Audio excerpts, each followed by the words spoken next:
Nous allons lire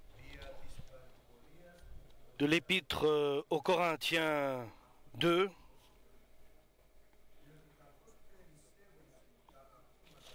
Corinthiens 2, chapitre 1 et verset 3.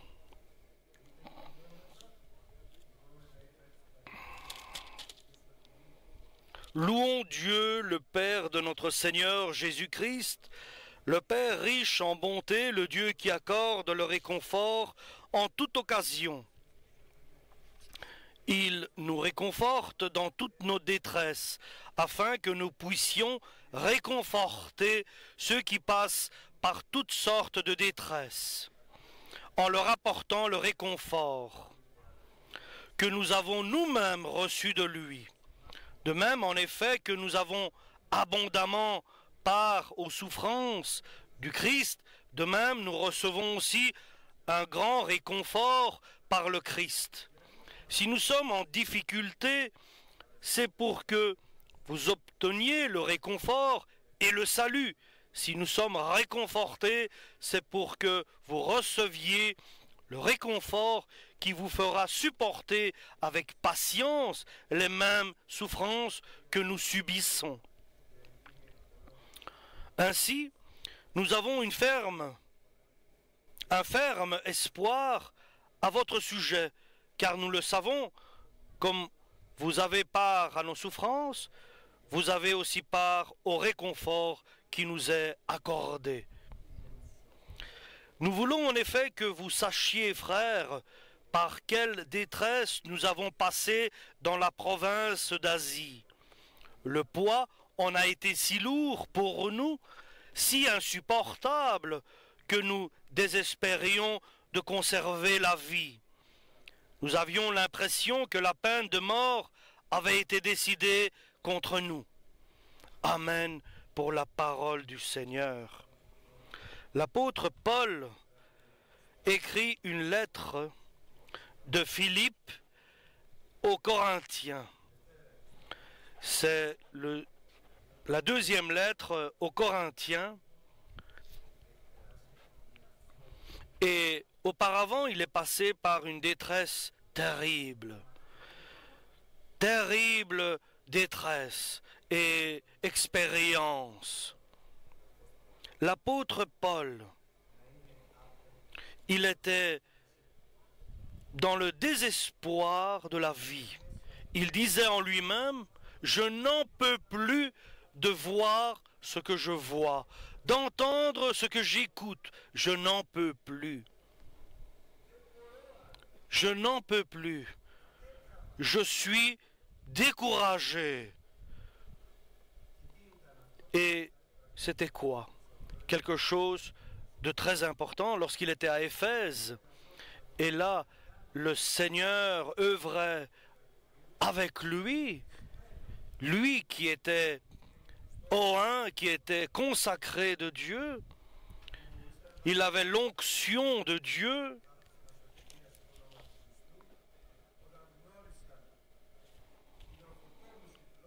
Lorsqu'ils ont appris la bonne nouvelle, Dieu les a bénis et les a baptisés du Saint-Esprit, les 12, et il les a envoyés faire son œuvre. Et pendant que tout allait bien, de bénédiction en bénédiction, soudainement, Dieu permet, le diable amène une grande tentation, une grande souffrance. Un certain Dimitri qui faisait des travaux, des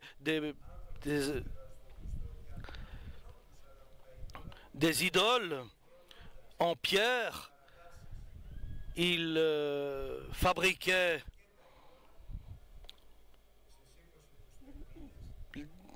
des statues et tous se sont soulevés contre les chrétiens. Dieu a donné l'autorisation à ce que toute la ville se soulève contre les chrétiens en disant « Grande est Artémis, la déesse d'Éphèse. » Et ils sont tous allés contre les chrétiens.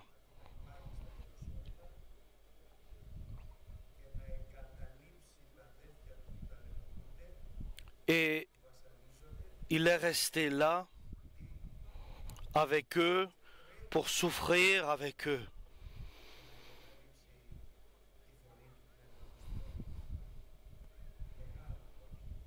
Il y avait un dilemme pour l'apôtre Paul à ce moment.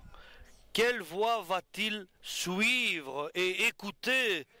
L'Esprit de Saint qui lui dit « Va à Jérusalem » ou bien son cœur qui lui dit « Reste ici » parce qu'ils sont en train de traverser des souffrances et des épreuves. C'est un moment important pour l'apôtre Paul là à Éphèse. Ce n'est pas facile de choisir le juste et de rejeter ce qui est impur. Surtout difficile. Ce sont ses frères qui sont à Éphèse et que lui s'en aille et qu'il s'enfuit et qu'il aille se cacher. Lorsque les autres souffrent et ils sont méprisés par le reste de la ville, ce n'est pas simple de décider souvent. Et ce qui est important, c'est que notre décision soit en accord avec le Saint-Esprit. Et c'est là qu'il y a la victoire. Et lorsqu'il a pris la bonne décision, celle du Saint-Esprit, et il n'est pas allé avec les frères, il est resté au loin et il est parti à Jérusalem. Alors Dieu a agi. Là où il était inconsolable, et il a pris la décision de la mort, pas pour lui, mais pour les autres aussi, Dieu est intervenu. Il y avait un dirigeant de la ville, tout simplement, a dissous cette assemblée qui était enragée par le diable pour venir se jeter sur les chrétiens. Et l'apôtre Paul a reçu une victoire là, et il a été réconforté, il a été rassuré, il a eu une assurance de la part de Dieu. Et c'est la lettre que nous lisons aujourd'hui que l'apôtre Paul a envoyée aux Corinthiens. Et il explique son témoignage. Alors n'écoutons pas la voix de notre cœur, mais la voix du Saint-Esprit seulement. Seulement la parole de Dieu. Alors Dieu agit.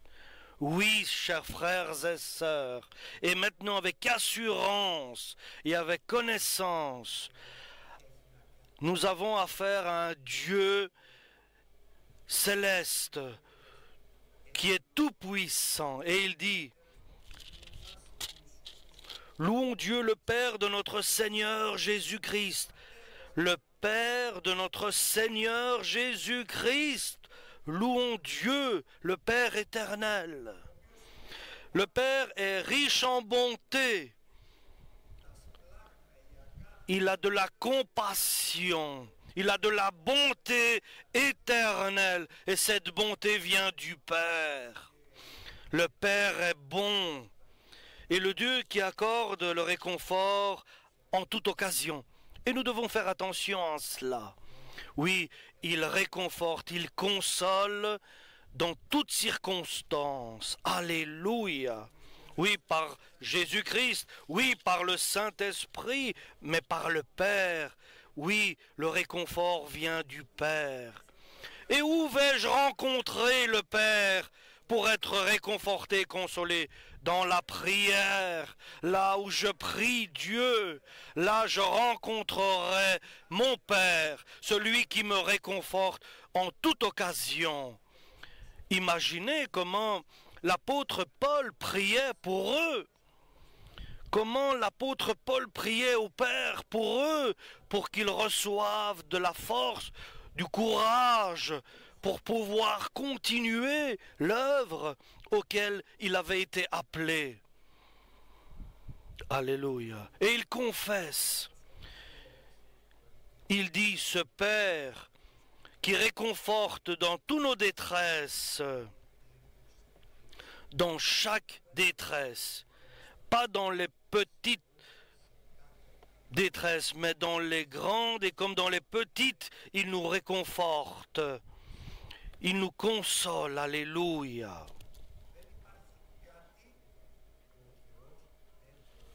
Il n'y a rien qui est impossible à Dieu. Et Dieu nous console, nous réconforte, nous encourage. Il fait des prodiges. Il fait une œuvre excellente, merveilleuse, prodigieuse pour nous. S'il y a quelque chose où nous ne pouvons pas être consolés, où il ne pourra pas nous réconforter, il ne permet pas. Il ne le permet pas que cela arrive, car nous ne serons pas consolés et nous ne pouvons pas être réconfortés. Donc, Dieu permet certaines choses, et une fois que cela est passé, nous sommes réconfortés, consolés. Et nous pouvons réconforter, consoler les autres. Et dans toutes les difficultés que nous traversons, chaque circonstance douloureuse dans notre vie, Dieu peut la changer et nous réconforter, nous consoler. Il y a une condition: si nous suivons la voie du Saint-Esprit et pas la voie de la logique et de notre cœur. Parce que sinon, il y aura des souffrances et des détresses. Alléluia. Nous devons le demander, alléluia. Et notre prière doit être: que dois-je faire pour être consolé, réconforté, encouragé par toi? Alléluia. Voilà comment se comporter devant Dieu. Nous devons changer. Nous devons changer de direction et de logique et de pensée, de réflexion. Parce que si nous sommes ainsi, nous ne serons jamais consolés et réconfortés. Dieu ne peut pas nous consoler car nous marchons avec notre cœur, avec nos sentiments, avec nos craintes, avec nos angoisses et nos soucis. Et Dieu est impossible pour lui de nous bénir lorsque nous sommes ainsi. Il veut, il le désire, mais nous ne sommes pas prêts. Donc nous ne demandons pas à Dieu qu'il fasse ceci ou cela, mais Seigneur, que veux-tu que j'accomplisse pour t'être agréable, alléluia, pour être selon ta volonté, car tu es mon Père, alléluia, comme l'apôtre Paul, il demande chaque fois à Dieu, que doit-il faire? Et il est nécessaire d'être consolé dans nos souffrances et dans nos détresses. Alors ainsi, nous pourrons aussi consoler, réconforter, encourager, fortifier ceux qui sont dans la détresse, dans la souffrance, dans les problèmes et les soucis. Alléluia. Et ainsi, nous devons nous comporter. Et ce n'est pas que nous sommes parfois pas réconfortés, alors cela, notre famille n'est pas consolée non plus. Soyons consolés pour consoler. Nous sommes des personnes qui ne valent pas le réconfort, qui ne savent pas consoler, qui n'ont pas de bénédiction. Nous ne sommes pas des serviteurs de Dieu, parce que le serviteur de Dieu n'a pas sa propre pensée ou réflexion, mais ce que Dieu demande, ce que le Père veut, ce que notre Seigneur demande. C'est ainsi que nous devons marcher, avancer, évoluer sur le chemin que Dieu nous a placé. Et ce qui est important, si le problème est aigu et très tendu et difficile, souvent nous ne faisons pas exactement comme le Seigneur le demande. L'apôtre Paul, par exemple, priait, il accomplissait la volonté de Dieu, il avait les dons de Dieu, il ne s'arrêtait pas, il ne se décourageait pas, il travaillait, il servait les frères et les sœurs, il était à l'ouvrage. Alléluia, il était à l'œuvre. Et il a laissé les frères entre les mains de Dieu et il est parti à Jérusalem comme le Saint-Esprit lui avait dit. Il a eu la confiance de Dieu de laisser les frères entre les mains du Très-Haut, du Tout-Puissant. Et je répète, nous faisons beaucoup d'actions. Et souvent, nous sommes heureux et dans la joie et nous nous justifions. Et quoi que nous fassions de bien, nous devons chercher ce que Dieu attend que tu fasses. Sa volonté. Et alors vient le changement. Quelques paroles. Celui, le dirigeant de la ville, et il a mis tout à sa place. Il a mis le cœur de tous ceux d'Éphèse, ceux qui étaient fâchés, en colère. Il leur a dit, mais restez tranquilles, restez en paix. Nous aurons des conflits si vous continuez ainsi, et des soucis. C'est parce que l'apôtre Paul a pris la décision de suivre le Saint-Esprit, d'accomplir la volonté de Dieu. Et il est prêt et il annonce la bonne nouvelle. Et comment nous pouvons réconforter ceux qui sont dans la détresse. En rejetant toute logique humaine dans ces situations-là, en avançant et en accomplissant les recommandations de Dieu. Et ainsi, l'apôtre Paul exprime une loi spirituelle selon que les souffrances de Jésus excèdent et nous aussi nous en recevons de ces souffrances que Jésus a traversées.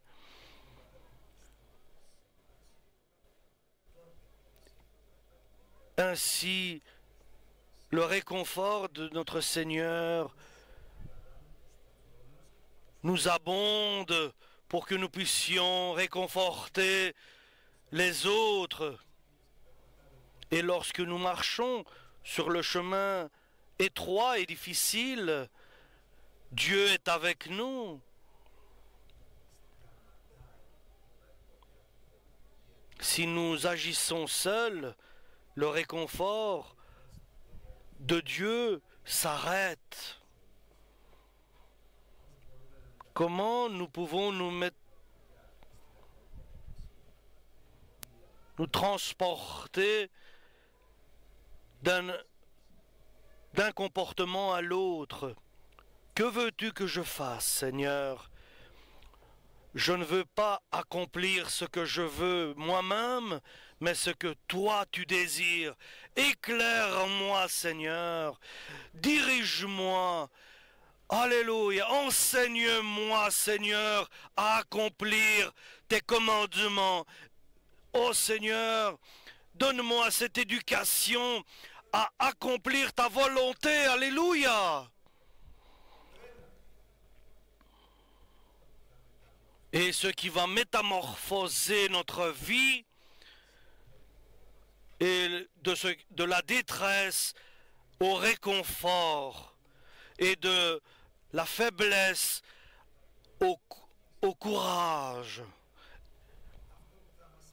Ce qui va nous changer et va nous établir des arbres qui sont plantés près d'un cours d'eau. Alléluia. Alors ainsi nous serons toujours fertiles. Nous aurons notre feuillage qui ne se fanera jamais. Alléluia. Et le Saint-Esprit qui est en nous nous ouvre l'esprit, les yeux, le cœur pour écouter la voix du Saint-Esprit qui nous parle pour avancer sur le chemin, sur le parcours que Dieu nous a établi. La parole de Dieu n'est pas là pour nous décevoir, mais pour nous encourager, pour nous remettre sur le droit chemin. Alléluia. Il veut nous fortifier. Alléluia. Et nous venons pas à l'église pour passer un moment comme cela pour faire bien. Mais nous tous, sans exception, il veut nous enseigner, nous éduquer. Alléluia. Comment réfléchir, comment penser, que demander.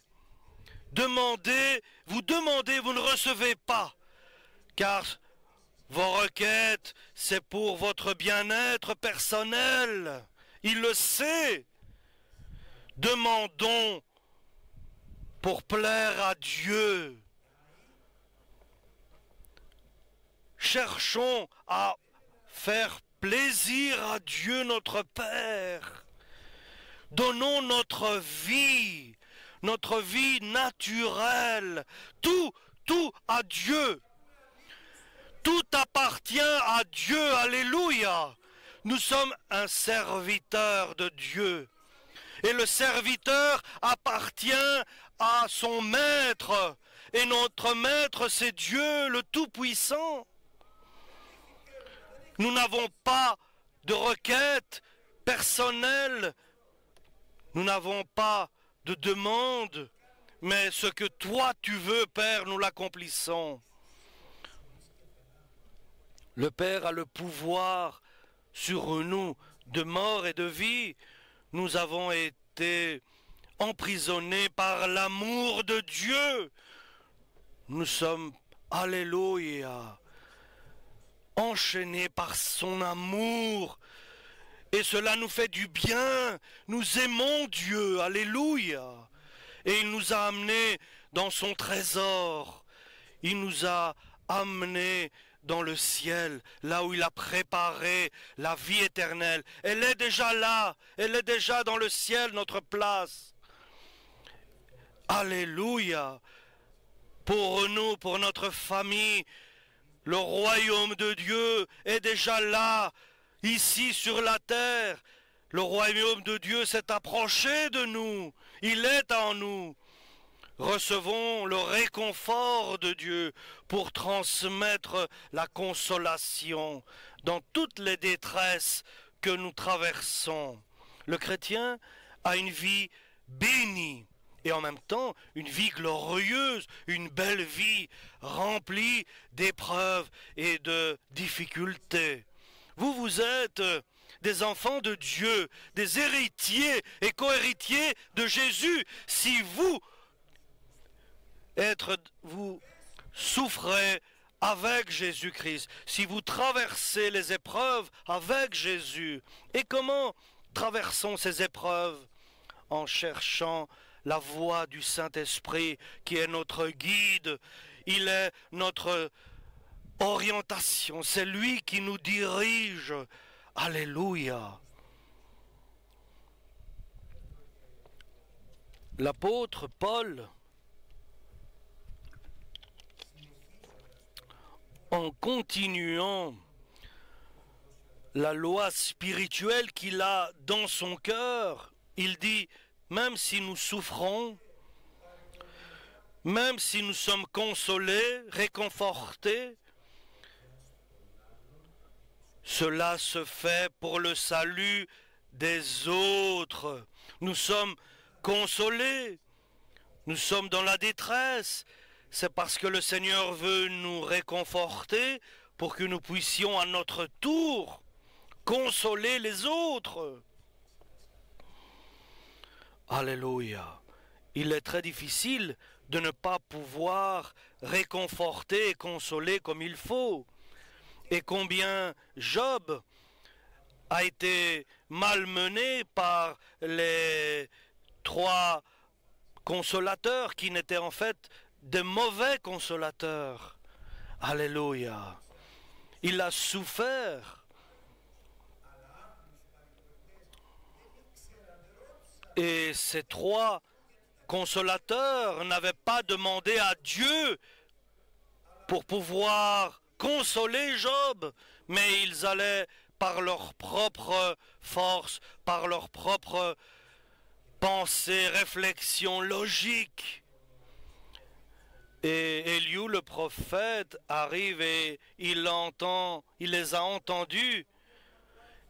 Et il leur dit, je suis noyé par le Saint-Esprit. Et il a repris Job et lui a dit, regarde tes erreurs. Viens, je vais te dire quelle est la volonté de Dieu. Viens comprendre qui est Dieu et qui tu es toi. Et en parlant, en ayant reçu l'onction de Dieu, Job a compris. Qu'est-ce que je disais? Sur ceux qui sont venus pour réconforter Job. Lorsque le prophète Éliou lui a transmis le message de Dieu, Dieu est venu le réconforter dans toute sa souffrance. Il lui a donné à Job le double de ce que tu as reçu.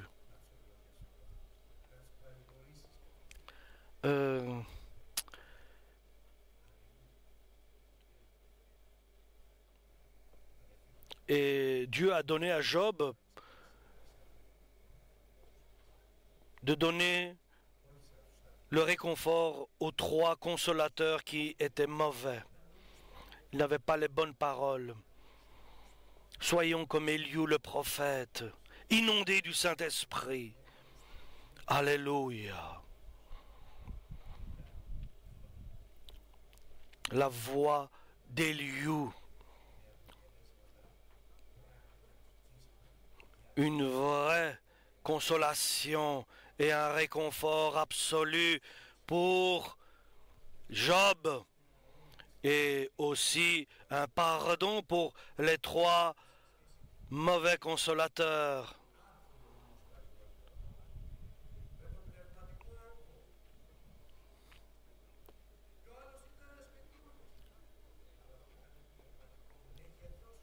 Alléluia.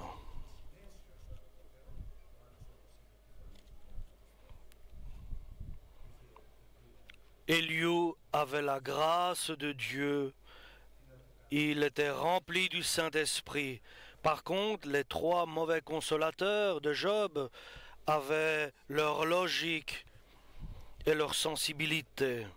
Soyons comme le prophète Élie, inondés du Saint-Esprit.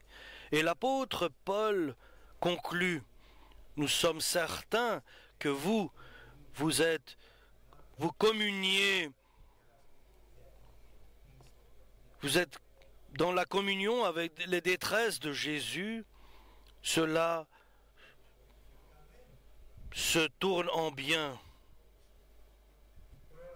Maintenant, dont j'ai été réconforté, je peux te consoler à mon tour. C'est pour cela, nous voulons que le Seigneur nous réconforte. Par Jésus-Christ, que le Père nous réconforte et qu'il nous console. Et par nous, nous pouvons aussi encourager, fortifier, alléluia, les autres. Nous voulons devenir comme le prophète Élie,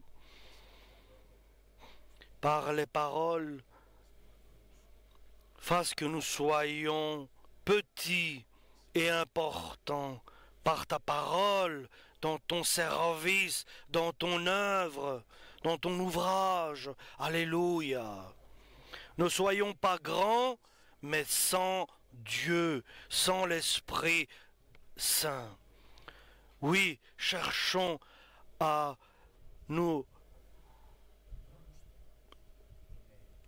redevenir petits, nous rabaisser pour grandir en spiritualité. Changeons de logique. Soyons différents. Soyons différents. Changeons de vie. Approchons Dieu pour qu'il s'approche de nous. Amen.